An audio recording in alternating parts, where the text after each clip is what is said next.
Hello. Good afternoon. Michael Wynn, Chief Digital Officer of Digital Ops, a division of RB Oppenheim Associates. Thanks for joining in today on the Digital Marketing Podcast and video, where we talk about digital marketing strategies to help grow your business. Today, we're going to talk about growing your local SEO, Google's secret plan revealed. Yes, as a business, it's very important that when people are looking for your business and the type of products that or service that your business offers, that you show up first.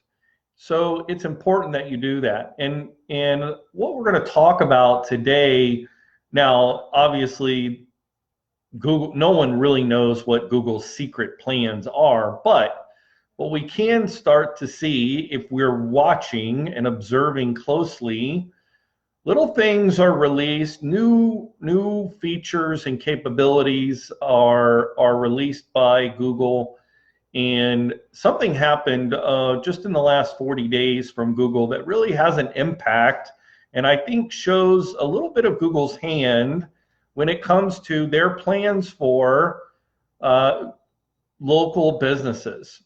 So I think, first of all, we need to at least have a good understanding of sort of where, number one, what is Google's purpose?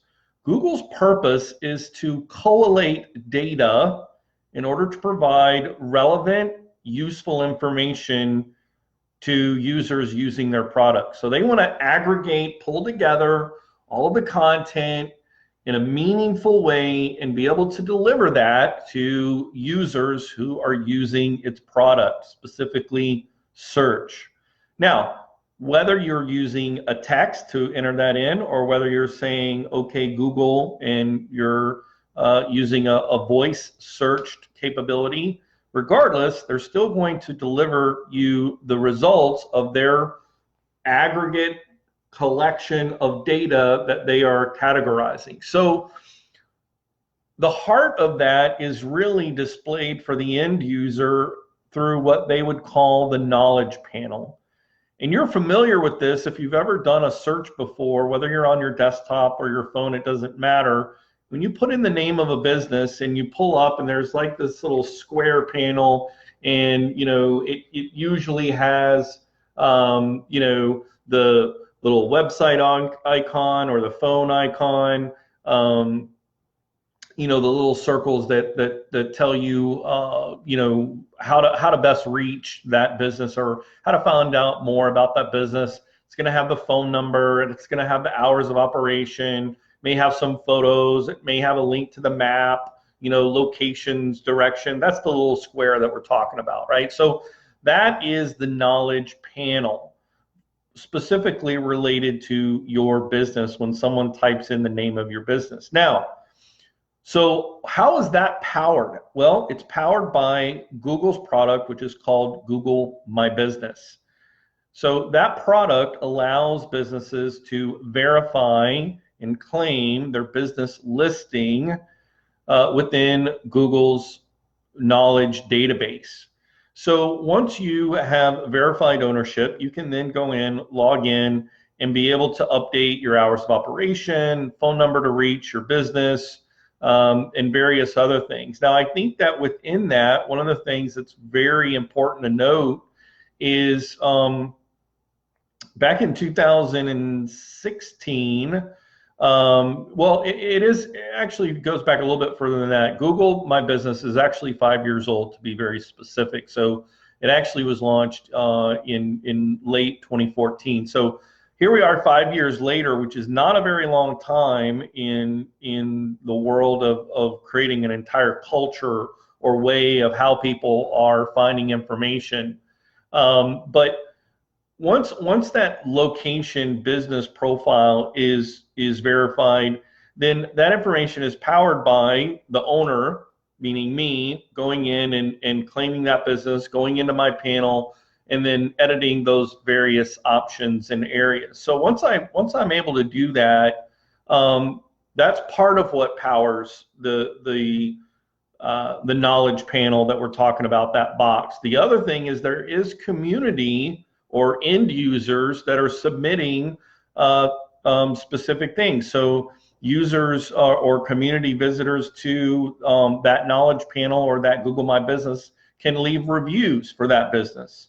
Now, obviously, as a business owner, I would get a notification that someone's left a review on my Google My Business listing, and I would have the opportunity to go in and thank them for their review. Obviously, if there was a question or maybe a negative review, I could help resolve that issue and ask for them to contact us directly.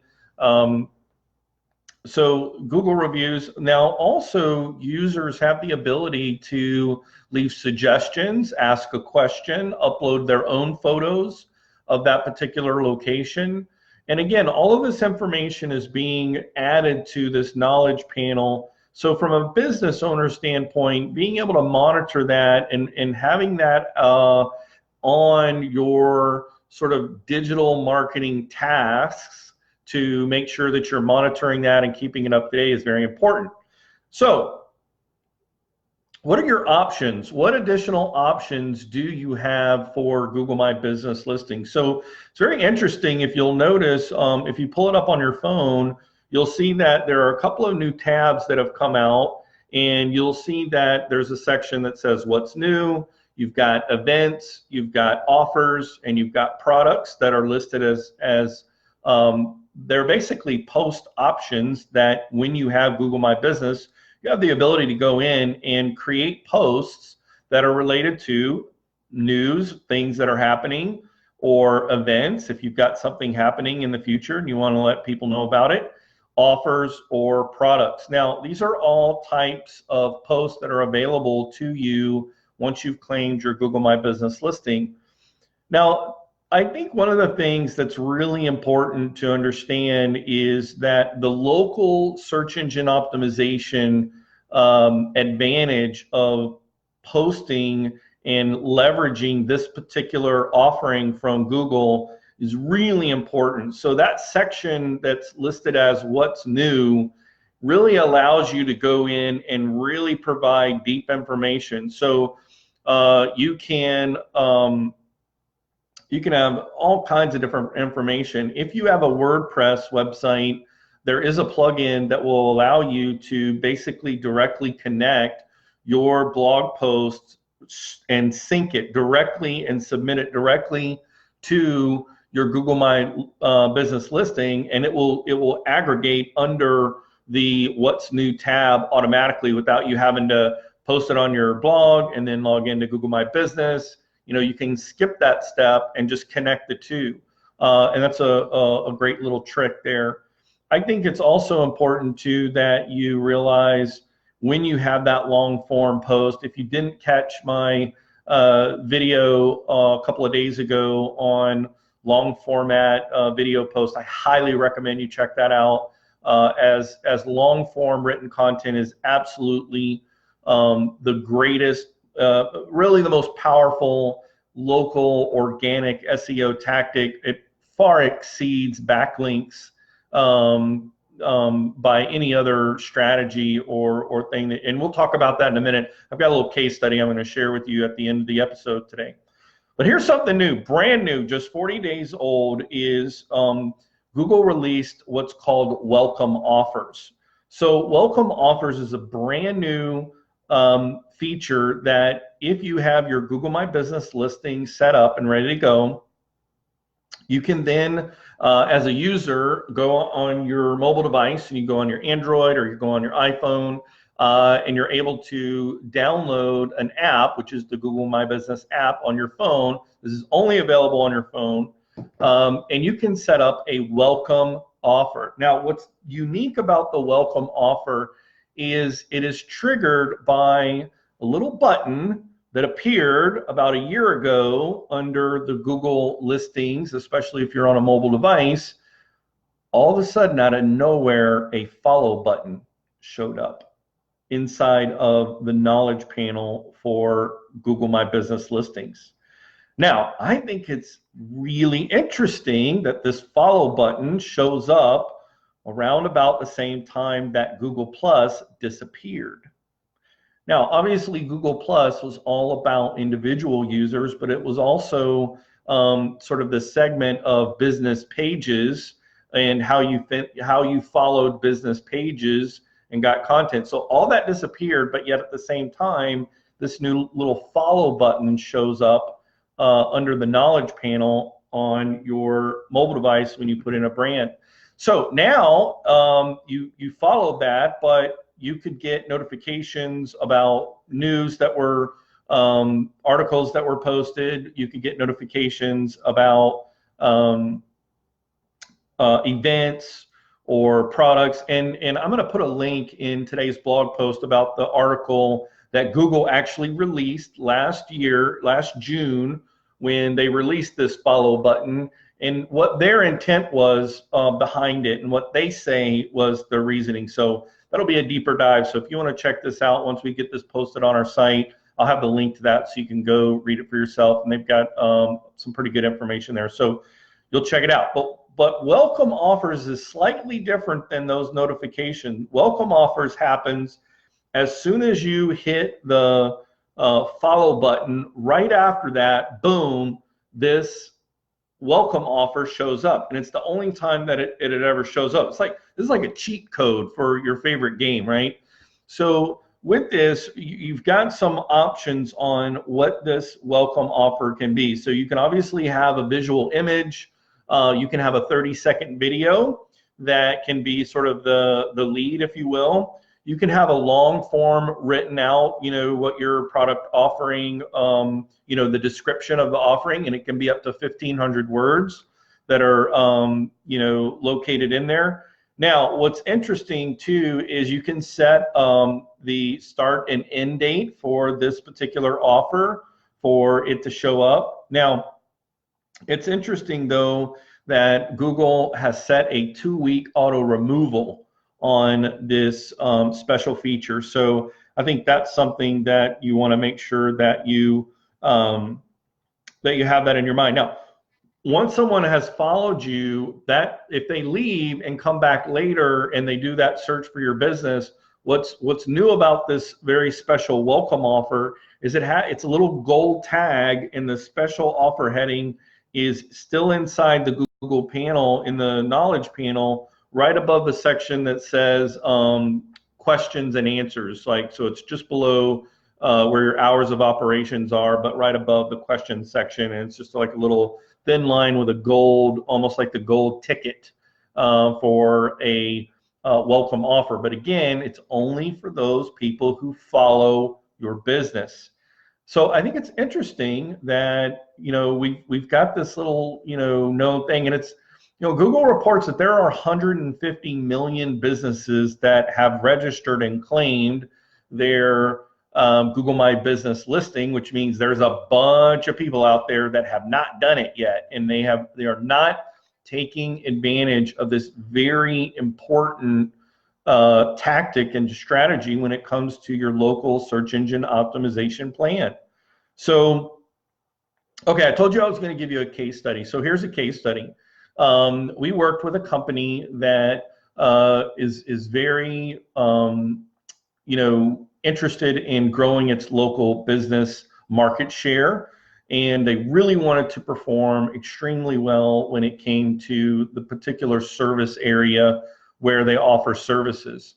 So we sat down with them. We said, okay, guys, the local search engine optimization tactic that you need to deploy is 100% long form written blogging, as well as video embeds in those long form blog posts. And then we also we don't want to have people come in, look at it and leave, right? Because that would kill the bounce rate. We don't want people just coming in and then walking out the back door.